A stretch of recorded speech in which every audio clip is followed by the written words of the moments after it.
शामिल करते हैं। शहदादपुर से हमारे नुमाइंदे गुलजार अहमद कोसू की रिपोर्ट के मुताबिक अमरीकी सफीर डोनाल्ड ब्रोम ने मोनजोदाड़ो के कदीम मुकाम का दौरा किया। अमरीकी सफीर डोनाल्ड ब्रोम ने सफारतखाने के दीगर एहलकारों के हमरा मोनजोदाड़ो के कदीम मुकाम का दौरा किया।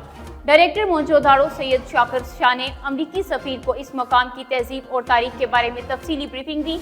डायरेक्टर ने अमेरिकन सफीर को बताया कि गुज़श्ता साल बारिशों के बाइस कदीमी मुकाम को काफी नुकसान पहुंचा था। इसकी बहाली के लिए काम किया जाएगा। साइट पर मुकम्मल किया गया काम, जिसमें यूनेस्को की महारत के साथ साथ माली मुआवनत भी शामिल है। अमेरिकन सफीर और दीगर अमले को सिंध का अजरक और टोपी भी पेश किया गया, जबकि साइट अमरीकी सफीर की आमद से वक्त DIG लाड़काना की जेर निगरानी सिक्योरिटी के सख्त इंतजाम किए गए थे और दौरे के दौरान गेट को आम जायरीन के लिए बंद कर दिया गया।